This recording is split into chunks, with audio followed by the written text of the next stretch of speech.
Hey! Tambala na! At eto na sila, ang nag-iisang masugid na tagahanga ni Nicole Yala. Chris Chuper! Kasama ang nag-iisang die-hard fan ni Chris Chuper. Nicole Yala!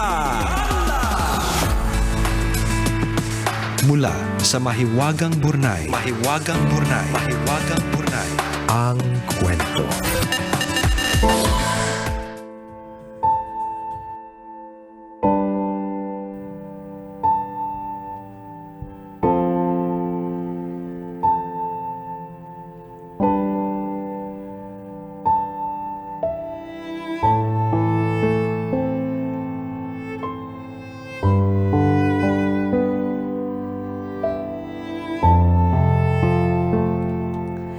Dear Nicole and Chris,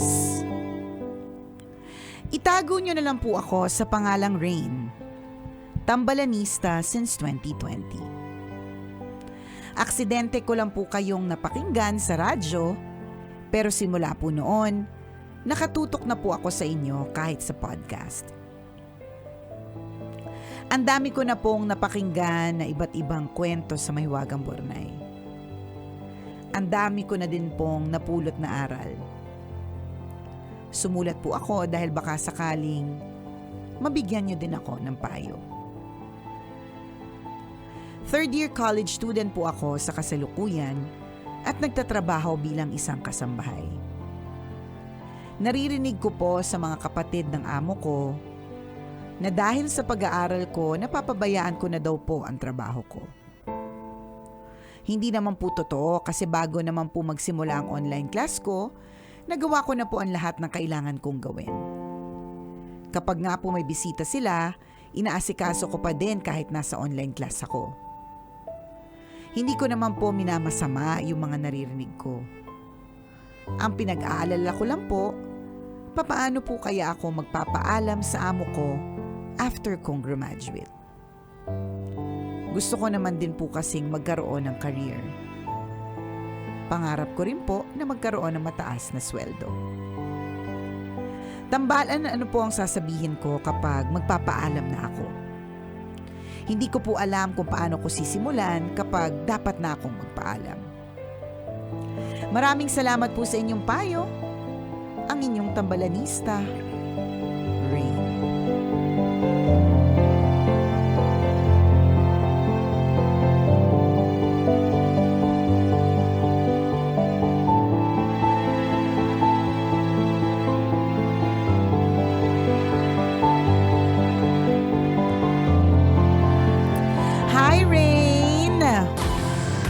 Dalawa lang naman ng naiisip ko kung pwede mong gawin.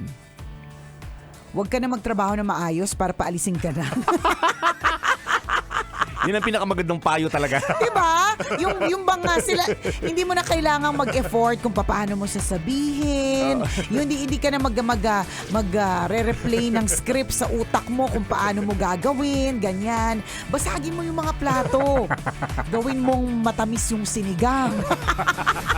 Kapag ka nag-online class ka, tapos meron silang bisita, deadmahin mo silang lahat.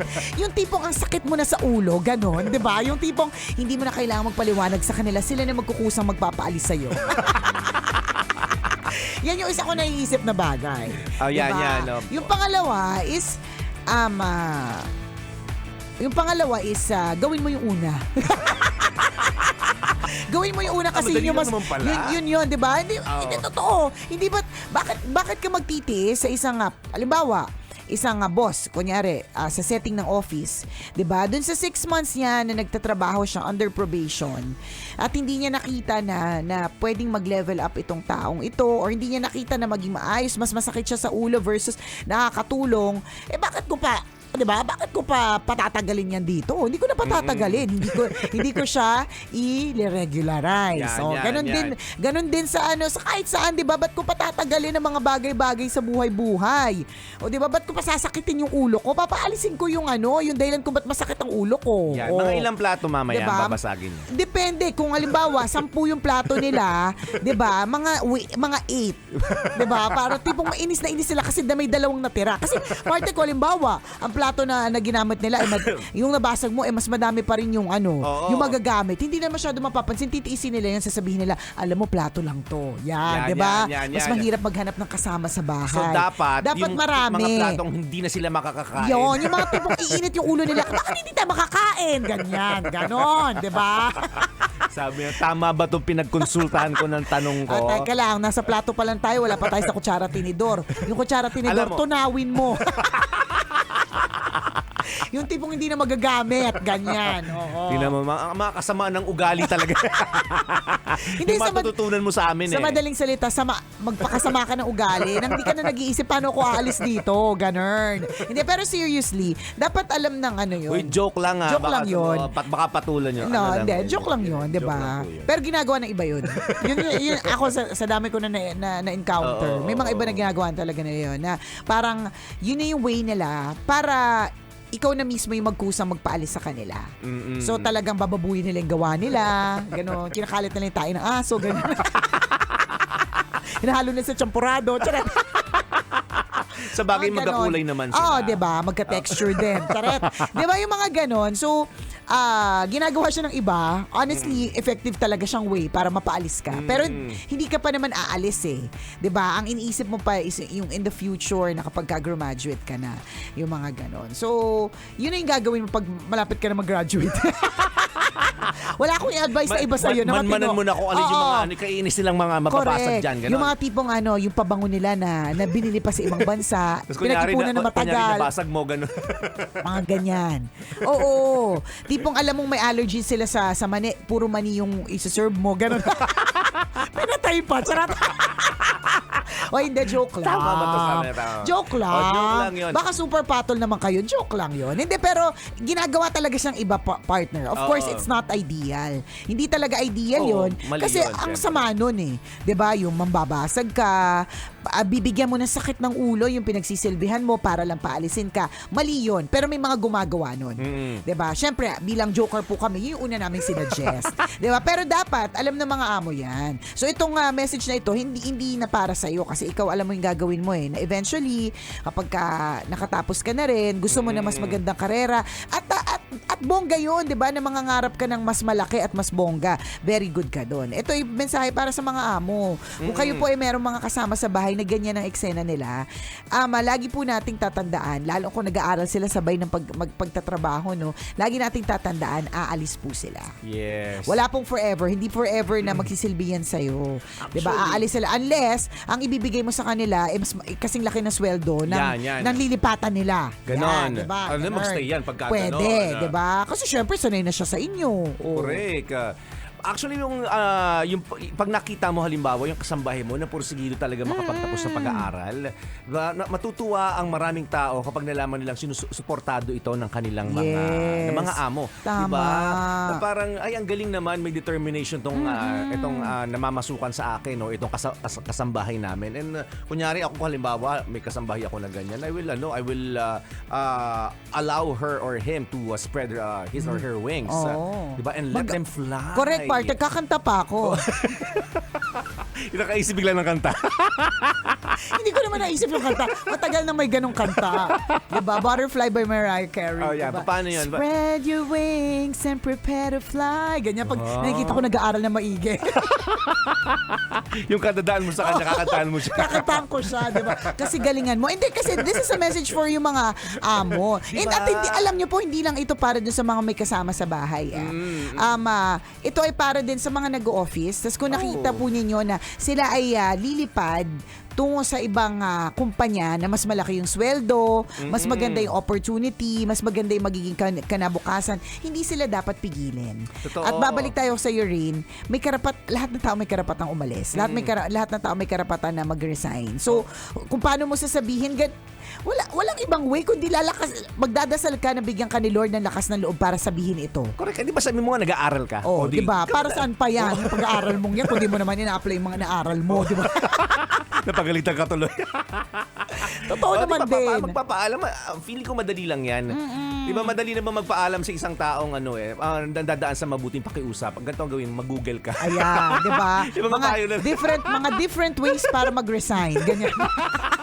Google mo paano gumawa ng tamang resignation letter. Yeah, di ba? Pwede rin through a letter. Oo, Kung di mo pwede naman. kayang Sabihin nyo, sabihin. level up, formal na pagpapaalam. Correct. Wow, Oo. kung gusto mo may ano pa, presentation, naka-Canva, ganyan. Ikaw nasa sa'yo yan. Alam mo, minsan super overthink lang tayo. This is another example of overthinking. Sobrang dami nang tumatakbo sa isip natin. Papaano ko sasabihin? Ano yung magiging reaksyon nila? Magagalit kaya sila?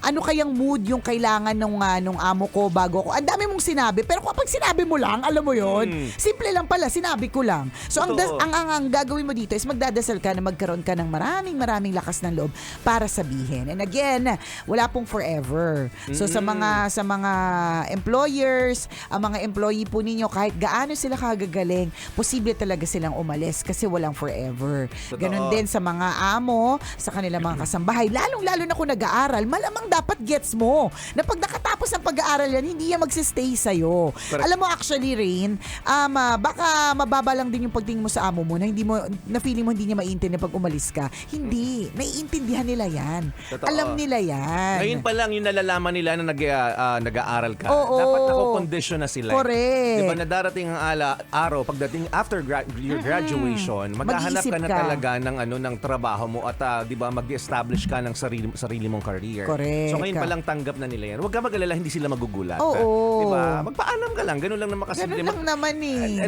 And when you make paalam, Yes, when you make paalam. Kailangan talaga may appreciation ka palagi. Ganoon naman eh. Maraming salamat sa mga Itinulong bagay na niyo po, itulong niyo sa akin. mga ganyan. Diba sana po nagbigay din ako ng maayos na serbisyo sa inyo. Diba kaya lang po panahon na para humanap naman ako ng aking career. Yan. Kasi para ma-apply ko naman yung mga natutunan ko. Correct. Pero ma'am, kung tataasan niyo naman po yung sweldo ko. Bakit naman po ako aalis? Dito libre ang shampoo, sabon. So, di ba? ganun. May konting nego sa bandang correct. huli. Di ba? Pwede din naman. Sa true. Di ba? Nego ka din. Kasi ang balita ko po, ang swelduhan sa ganitong a-applyan ko ganito. Kung Oo. kaya nyo naman pong itaas, Oo. bakit pa tayo magpapakahirap lahat? Gusto mo mag-adjust ka pa sa bagong kasambahay? Diba? Di ako na po. Oo, di ba? Kaya kong gampanan ang bagong role kasi may bago akong natutunan. Yan. Baka pwede niyo akong maging tagapayo. Correct. O di naman kaya. Nakapag-aral naging advisor. Pwede niyo ba akong gawing consultant? Diba? Or, partner, nakatapos ng pag-aaral, tutor ng mga anak. Pwede. Oh, May diba? additional fee yun. Correct, totoo. Diba? Ganyan. Correct, kung magtatanggap kayo ng bagong kasambahay kasi kailangan growing tayo, ang Growing growing, ng family. family, oh. Di ba maghahanap ka ng bagong kasambahay, ako magte-train sa kanila. Correct. Mayordoma. Oh. Di ba? Mapapaisip na yun si madam. Oo nga, no. May point siya. Ganyan. Napakagandang mga to. Advisor. True. Diba? So, ibig sabihin, yung thoughts mo, i-align mo sa ano kaya yung mga pwedeng paraan para kumita pa ako, di ba? Yan. Para magstay din ako kasi napamahal na din naman sila sa akin, Correct. yung mga ganyan. Hindi yung paano ko sasabihin. Kasi kung paano mo sasabihin, sabihin mo lang talaga. Kasi alam mo, yung balita na yan, malungkot naman talaga yan eh. Especially kung sanay na sila sa'yo. Especially napakahirap maghanap talaga ngayon ng kasama sa bahay. Yun talaga, Yes. napakahirap, 'di ba? Kahit naman good mood sila, nasabihin mo yan na aalis ka, magiging bad mood din sila. So bad mood sila, nasabihin mo yan, bad mood na talaga yan. So it's not an easy news to take na merong aalis sa'yo. Mahirap yan kasi mag-a-adjust ng bago and everything. So you just have to say it. Sabihin mo lang. Ganun. Totoo yan. Yung sinample ni partner kanina, ni Nicole, marami talagang gumagawa nun. Alin doon? Yung Yung sinasabotahe yung trabaho Oo, nila bago, correct. kasi gusto nila mag-iwan ng galit. Oo, para mainis. Pangit yun. Correct. Ang gusto naming i-highlight doon, wag mong gagawin yun. Wag na nating gayahin yung mga ganung klase ng kwento kasi may may consequences yun. Kasi 'di ba halimbawa pag umalis ka sa company tapos pangit yung yung pag-exit mo, 'di ba? Ang dami mo mga papeles na pwede nilang harangin diyan. Pwede. Tapos, Pahihirapan ka nila. Yes. Kung mantitrip din sila, na-trip ka sa kanila Oo, eh. di Diba? pagtitripan ka din namin. Oo. Tapos pangalawa, syempre yung normally, pag mag-a-apply ka ng bagong trabaho, babalikan ka kasi yung dati mong trabaho. Correct. Itatanong, Diba? May may background pag- checking may yan. pagtanong. Bakit Oo. sila umalis? Oo. Diba? Kung ang dahilan nila, kasi finding better opportunities eh. Oo, Okay, yun. di okay. Ay, paano kung sabihin sa'yo nung former workplace mo kasi sinabutahin niya yung trabaho, sinunog nga niya yung isang opisina dito. Oo. Diba? Kapag Pinagtatapon yung ganun. computer. Yan. Computer. Kinuha yung computer, tsaka yung printer. Yan. Kinuha Madaming yung bond paper. Oo, lahat lahat. ng bond paper dito, Yan, sinunog. kinuha, Yan. tapos nilabas sa office, sinunog. Oh, yeah. So, sa true, tatanggapin mo, ganon. Diba? Ganon mag-usap yung mga kumpanya. Sa true, tatanggapin mo yan. May pagbalik. At saka alam nyo po, ang liit ng mundo. Totoo. Hindi natin ito napapansin, parang feeling natin. And generally hindi lang dito sa eksena ni Rin. Feeling natin yung mga ginawa natin ng hindi maganda, hindi na natin mamimit kahit kailan. Pwede, posible. Pero dahil maliit ang mundo and it's a small world after all, ika nga sa kanta, 'di ba? Merong balik eh. 'Di ba? Maaaring ma-connect at ma-connect. Ganun. Magkakatagpo kayo sa napakaraming pagkakataon. 'Di ba na ito yung may atraso sa akin eh.